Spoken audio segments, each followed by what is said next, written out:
This podcast is part of the Big Heads Media Podcast Network.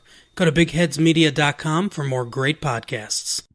Well, hello everybody. Welcome back to Everybody Lies. Welcome back to House. This is your House MD podcast. We're speaking as Guardian. No, not as Guardian. The video. Okay. Welcome back, everyone, to Everybody Lies. Now it's going more Harvey Firestein. Yeah, you had it at the end of our last podcast, which we recorded a day ago. Welcome back, everyone, to Everybody Lies. I'm Harvey Firestein. Am I in this show? I don't know. Don't do that anymore. So this episode is called Love Hurts. It features. This is the first time that I didn't announce the show title. I know, it's a broken of a tradition now. But this episode features Harold from Harold and Kumar. Our dumpster diving yesterday featured Kumar from Harold and Kumar. What's his real name? John Cho? John Cho. Yeah. So John Cho's there, and he's sitting in the clinic waiting to be seen because I don't remember why, but something's wrong with him. And the camera. I think that's what the synopsis of the episode says. Something's wrong with him.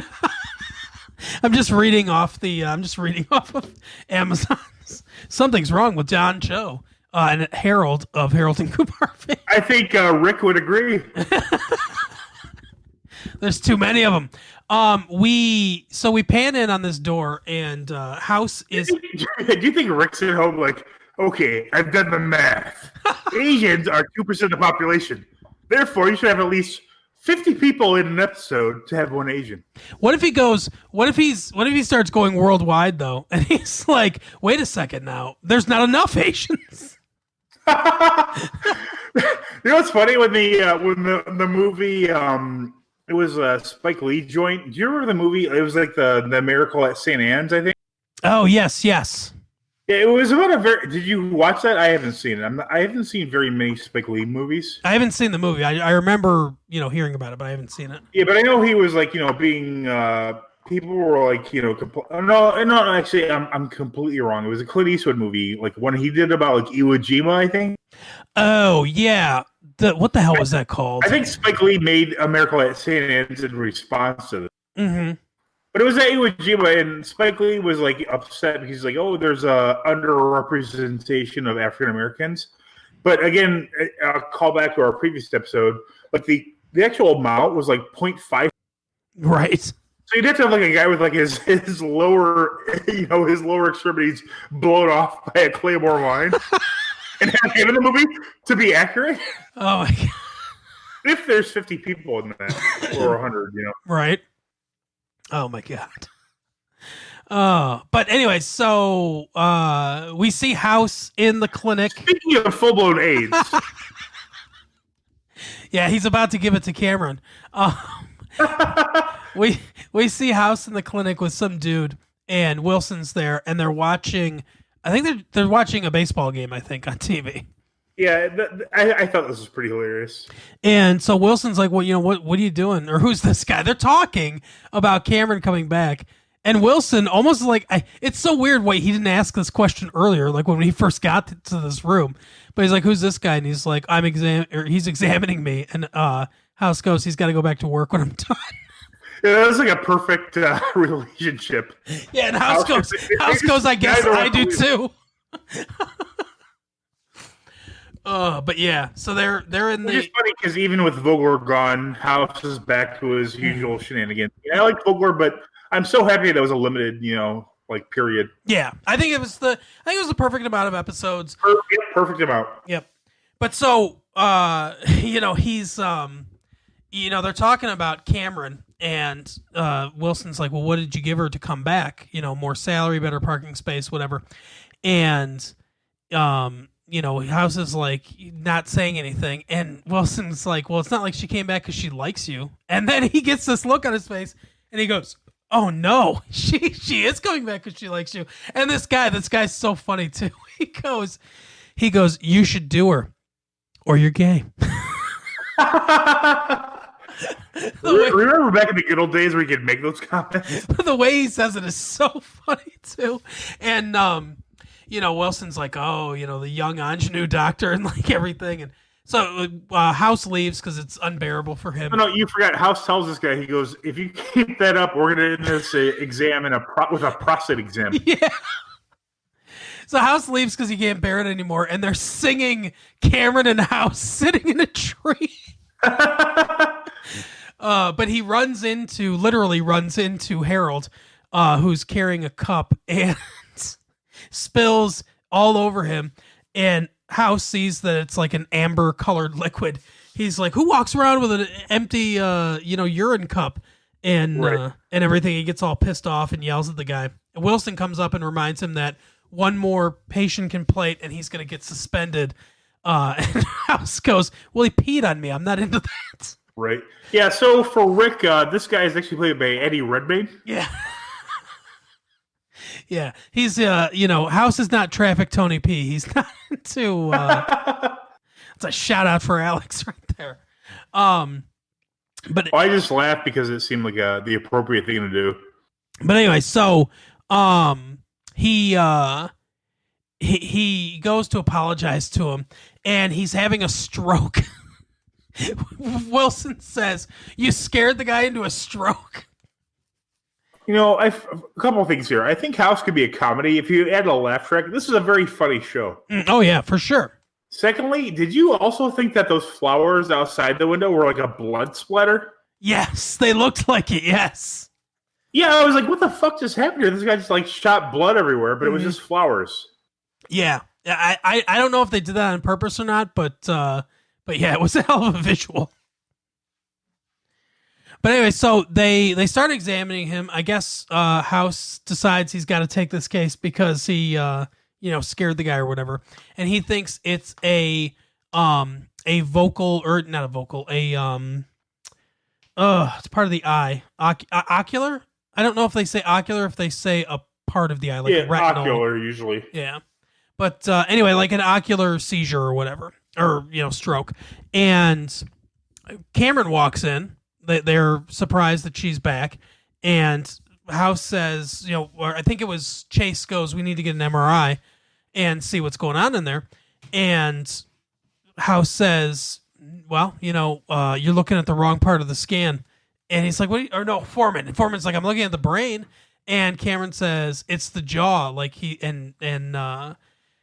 House points out that he has a pin, or not a pin, a plate. It's a metal replacement. Yeah, he's got a plate in his jaw from some previous injury, and therefore he obviously can't get an MRI, or his jaw's going to get yanked out of his face. Right. So they've got to figure out some other way to treat this, but he's having mini strokes, basically, almost. I mean, not constantly, but several. In a day. So they House tells Cameron not to disclose the new terms of her contract because he doesn't want everyone clamoring for the same perks, because Chase would be all over that. Yeah, House is very discreet about it, but Cameron basically immediately says, yeah, he said he'd date me. Right. Or go on one date. And everyone, of course, has an opinion about this. Everyone in the episode, Wilson, Cuddy, Foreman, and Chase all give their opinions to various people. And Wilson talks to both of them, talks to House and talks to Cameron about it. But next, I'm trying to think what happens. We do a medical history, and he's just gone to every kind of quack doctor you can go through. That's right. He's gone to an acupuncturist who referred him to a chakra specialist. I don't know. Yeah, something like that. He went to a naturopath. He went to a chiropractor who referred him back to a acupuncturist. For anybody who has a Hulu, look up Penn and Teller bullshit. They go in depth on all these subjects. They're all fucking made up. Yeah. Look up I think the whole episode is called Alternative Medicine.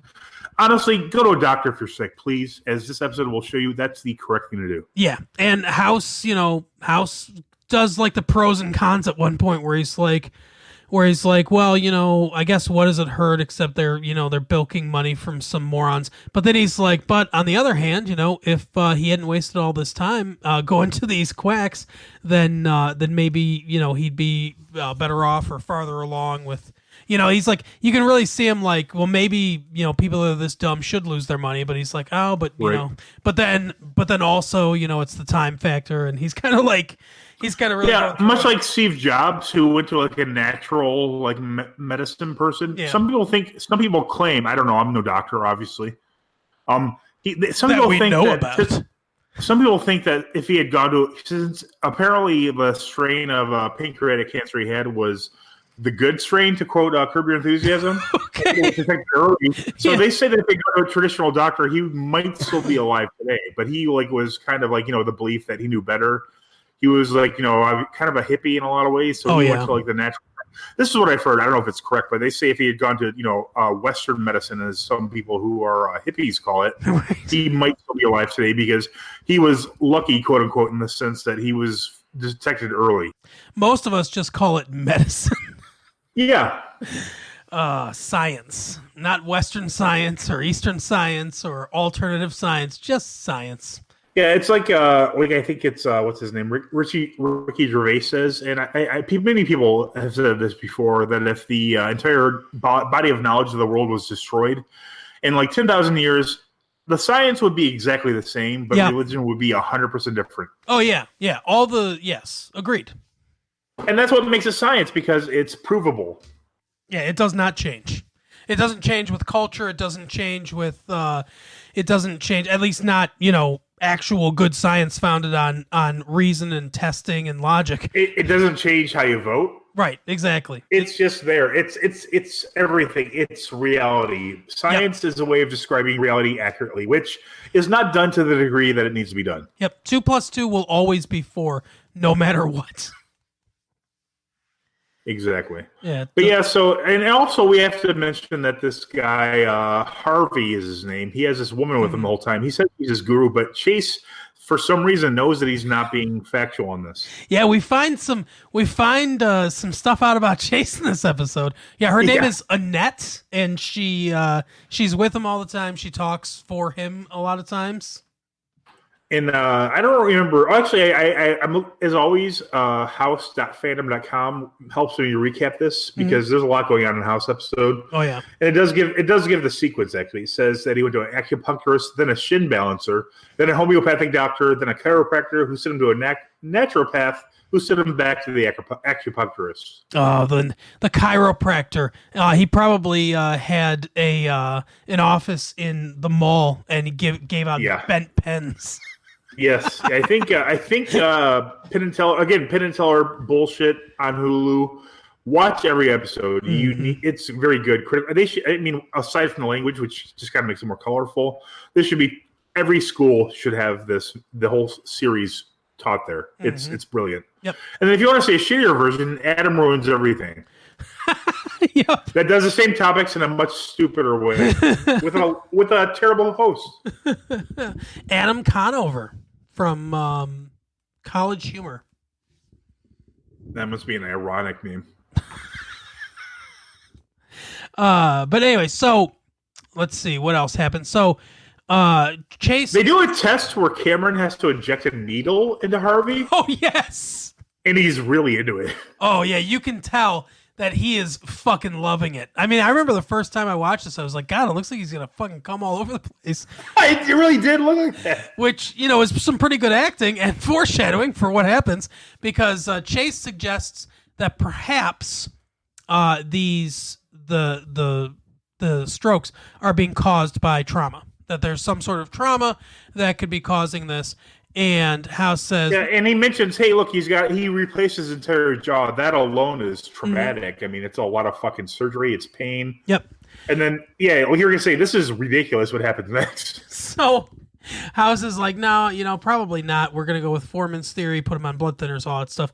They walk in, and Annette is just choking him. No.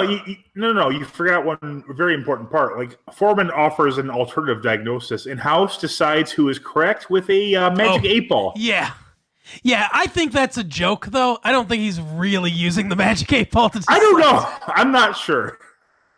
Like, I think he's just kind of fucking with Chase there. But yeah, he does appear to use a magic 8-ball to decide which treatment to go with. So then they walk in, and Annette's choking Harold because he didn't get her White Castle or something. I don't know. But they pull her off of him, and then Chase admits that he knows that Annette is a dominatrix, and that what's his name again? It's not Harold. I keep wanting to call him Harvey. Well, that's pretty close. That Harvey enjoys pain or whatever, and we see the lawyer, the hospital lawyer, which is they're setting stuff up. This guy's not going to stay, but they're setting stuff up with lawyers and him dating Cameron and all this stuff is getting set up for the next episode, and then beyond that. But House says to Chase, he says, "Hey, if I'd known you liked pain, I wouldn't have tortured you so much." But it turns out that Chase dated this girl that was into this scene. She liked being burned. Don't they all? So fucked up.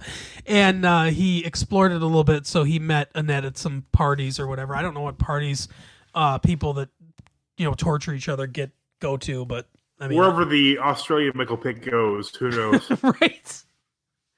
But anyway, so hey mate, have you seen Thor? He's there with Natalie Portman. They're from Escorn. But how would Danny DeVito describe that? I wish there was like a visual medium to this, because I want to do that like famous gif of Danny DeVito shaking his head. Because I can do that. Riga, hey. Not bad. I'll tell you, we're going to Asgard. What was I gonna say? So basically, it comes out, could be trauma, but House says still treat him with the blood thinners, because if it is a clot and we treat him for the trauma induced, he'll die. He'll die if we're wrong, basically. But if we're right and it's a blood thinners, he'll bleed, but we'll be able to catch it in time and do the surgery. So they start treating him with blood thinners, and he just has a bunch more strokes. Like, it's not working. So they start prepping him for surgery. And what happens that interrupts their surgery? I don't remember. Or do they do the surgery? Huh. I think they do. I think they do the surgery, and the surgeon's like, "Hey, there's nothing." I think he doesn't consent to it. Remember, he wants to sign up for it, but he doesn't. That's right. They have to call the parents. They have to find the parents, because House, he says his parents are dead. They try to get the dominatrix to make him submit to it. Mm-hmm. And then but even then, Harvey's like, no, I'm not going to do this. Yeah, he flips out. And then he has a stroke. Yep. So then he's in a coma, and Harvey said that his parents are dead. House correctly deduces that they are still alive, because if they had died, I guess he somehow knows he doesn't have siblings or whatever, but he's like, if they died... I think what it is, he realizes that like Harvey kind of lives in a bad area, but they're both like professional accountants, Right. So he thinks that Harvey would have inherited money and like not lived in such a shit neighborhood. Yeah, he says 2 bad accountants from the Pacific Rim. The odds are astronomical. Yeah, and back to our usual from before Vogler, they send out a couple of people to go look at the apartment. Right, exactly. Which is terrible. The apartment is it definitely in a shitty neighborhood. Chase is pretty preoccupied by all the like fetish equipment that's going on there. Yeah, and as an aside, Cuddy actually approves of House going on a date with Cameron. Yes, she's like, "Yeah, you haven't been on a date in a while." Yeah, 5 years apparently. People mention 5 years a lot, which comes up later. But at least the two that have known him, Cuddy and Wilson, mention it. Yeah. So they get his parents to come, and then when they get there, they're upset that they feel they were deceived. They're embarrassed because everyone kind of knows, like, good old Harvey likes being choked to death. Right. Like it's public knowledge, which is really fucked up because that must mean he's really into it. Yeah, like how did this come out? Like the parents know it, all their friends know it. How did this come out? Yeah, but House is like he manipulates him because he knows they're ashamed by that. He goes, "Hey, you're ashamed by that, but if you guys let your son die because you didn't want to give consent, how ashamed would you be then?" Right. And of course they die. And I'll make sure that everyone knows if I have to go to every manicure shop in Dumpling. Yeah, which is kind of racist, but I don't know. I mean, I think Rick wrote part of this episode. But what's interesting here is I don't know if you noticed this, but I think the mother signs instead of the dad, and I think that's to help him avoid being ashamed because he can always like to say, "Well, my wife signed." I think she does that intentionally. That's a really kind of genius detail. I think that seems kind of realistic. Yeah. So they do the surgery, and it turns out there is no trauma. There's nothing in there that would indicate that that's where the strokes are coming from. So they are at square one. They don't know what the fuck's going on. So the subplot of this show, the clinic aspect of this episode, which is, you know, how it ties in together at the end. This woman comes in. We see the rare occurrence of a nurse working with House because he's, you know, he has to do a pelvic exam, and that makes sense to have, you know, another person in the room, especially a woman, when he's doing this. And she complains that it hurts when she goes to the bathroom, and he's, you know, doing this examination and everything, and he says, you know, there's some tearing, no sign of forced entry or anything like that. Oh yeah. And he's like, oh, you know, you've been a naughty girl or whatever. And she says that, you know, her husband or whatever has got the Viagra, and which I think at this time was like, you know, the every comedian's joke. Right, exactly. I think it was fairly new at this time. And I think there was an Onion article that said, you know, comedians relying on Viagra. It's a phrase much more hilarious than that, but yeah, look it up. But anyway, so she's like, you know, the pressure to put out's enormous. It's worse than high school. And he's like, well, you know, basically it's dryness. I'm going to give you these vaginal suppositories, the like hormone, like estrogen suppositories or whatever that will help with, you know, lubrication, basically. Yeah, we want you to be wet like a water slide. We are going to turn you into a fucking oasis. You're going to be a fuck machine when I'm done with these pills. Oasis. Nice. But she points out that maybe House could have her, I think her husband's name is Harold, or the guy she's with, his name's Harold, I think. But she says maybe you could talk to him and, you know, give him something that's not quite as strong, just so he doesn't want to have sex so often, because it's, you know, it's been a month since we've watched Jeopardy. And good for him. I mean, you're fucking every day. Right, seriously. Good for you, sir. That's like the very beginning of a relationship. And House, and then you're like, every other day, and then it's like, every other month. Yeah, exactly. House says, you don't want to, you know, tell the truth to him, so you want me to lie to him? And she goes, could you? So he says no, and then she sends Harold over anyway, and he's like, hey, you know, I need a refill. My wife told me to come to you. And he's like, okay. So he goes down to the pharmacy, and he goes, got any blue pills, to the pharmacist? And he goes, you looking for ED medication? And again, it's played for a joke. He's like, you looking for ED medication, House? And he's like, you floppy dick bastard. And he's like, well, that's one example of a blue pill. Now give me 5 others. So the first thing he says is acetaminophen, which is Tylenol. And he's like, yeah, that's good. There you go. Yeah, which is probably good for an older person anyways. They prescribe it to people who have, like, you know, heart issues. So, I mean, it's the opposite of Viagra. It kind of like helps your heart out instead of like stresses it. Right. So he fills up that and gives it to him and says, get out of here. Goodbye. So at the end, as they're trying to figure out what the hell's going on with Harvey, they come back. They both come back together. And he's like, hey, you know, my new pills aren't working. He goes, you know, on the old pills, I felt like a tree. And I was just like, yeah, thanks for that visual. And she's complaining about it too. And if House basically says, look, you both told me you're having too much sex. So I tried to help you out. And they're like, oh, you said that, and everything. And then the guy starts playing with his ring, and House looks and notices. He's like, your rings don't match. Yours is white gold. Yours is yellow gold. He's like, you guys aren't married to each other. You're having an affair. And she's like, oh, you don't want to have that much sex? And he's like, well, not none. He's like, if it was none, I'd just stay with my wife. But I want some. So, they are honest. Everybody wants some. Right. How about you? Yep. Everybody wants some. Anyway, so, he's like, oh, and he sprays, Banaka or whatever in his mouth. And that gets House to think about the fact that Chase came back from the apartment search with 2 things of Tic Tacs. Yeah, Chase just steals some guy's Tic Tacs. Yeah, what an asshole, by the way. Foreman wouldn't do that.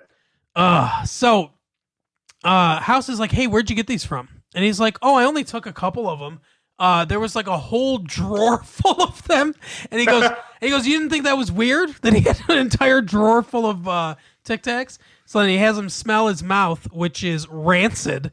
And they figure out that when he broke his jaw, it became infected. The plate covered it up, and this infection kind of broke off, and it spread throughout his system, causing these strokes. So they need to remove the jaw to fix it, which they do. And Annette comes and everything, and she basically kind of says, we're still going to be fine. I don't need to choke him anymore or whatever, because we can do other stuff. It's not about the pain. It's about not being in control. It's about giving yourself over to another person completely. Yeah, I thought that was a very interesting comment. What do you think? Yeah, I agree. I think it's a really interesting way to weave in kind of what they're trying to get across about House is that, like he has an inability to do that, which obviously manifests itself on his date with Cameron. And I think I'm not into the S&M culture or anything like that, so I don't know, but it seems logical that that trust aspect and everything would be, and to feel like controlled by being controlled, would be part of it. So it makes a lot of sense. Yeah, that I never, like you, like that doesn't really interest me. Like I never wanted to tie somebody up or to have myself tied up. Right. Like that's like the typical like thought on BDSM. I'm sure it's more nuanced than that, but I never thought of it that way. That's kind of interesting. Like just to give yourself, I'm kind of a control freak. Like I don't like flying on planes because I don't like somebody else, controlling my method of travel. Yep. I'm just, I like being in control. So I never thought of that way. I don't know how I'd feel. I mean, that might be kind of refreshing, or like even like, pleasurable, like psychologically, maybe physically in a way, to just give yourself over to control. But yeah, that doesn't seem like something I'm interested in. How about you? Yeah. No, I mean, you and I are very similar in that aspect. Like, I don't like flying either. Same thing. Like anything, roller coasters or. You don't take elevators, which is odd to me. No, I do. I had a period of time where I didn't, but now. Because I remember we went to the casino all the time. You would take the stairs. Yeah. Elevators seem low risk to me, outside of Die Hard. Right. Yeah. No, I've changed on that. I do take elevators now, but I do generally don't like to be in things that move me along that I'm not controlling. Like tell me if I'm wrong. You wouldn't want to fly. I would be better if I was flying the plane. Like, how do you feel about trains or buses? Honestly, I don't like them that much either. I like driving in the car because, I'm in control of the car. When we drive, I'm usually the one driving all the time. But see, my wife gets car sick, as I'm sure you know. Yeah. So I almost never drive when we're all together as a family. But yeah, I do appreciate driving, being in control. Like I don't mind trains. I think they're less risky. A bus, I feel that would take forever. Like we've discussed going to Las Vegas. You and your wife and my wife and I. Yep. We've never been. I know you live there briefly, but I mean, a plane is way more convenient. But I don't think any party involved in this wants to go by plane. Yeah, well, Carol would. Carol. She likes flying. Yeah, I don't Carol like likes flying. That again, my locus of control is beyond my my favored expectations. Yeah, I have flown before. I don't enjoy it, but I have done it before. I flew to Vegas actually once. Statistically, it's way better. Yeah. Yep.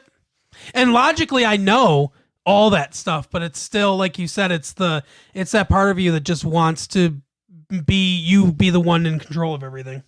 Yeah, like planes, like every time I've been to one, like the going up at an angle, that's terrifying. Being up there and like every part of it terrifies me. I would be so happy if I never went on a plane for the rest of my life. Yep.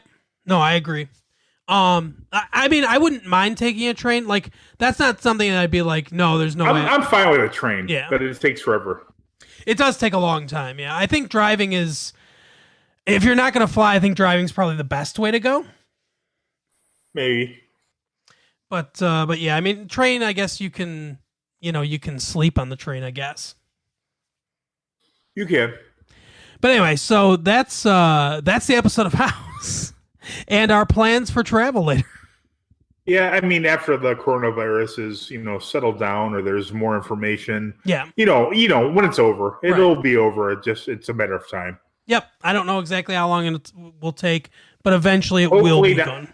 I mean, honestly, if we shut the country down and everybody obeyed it for 2 weeks, we'd be good. Yeah. Yeah, I agree. That's not going to happen, though.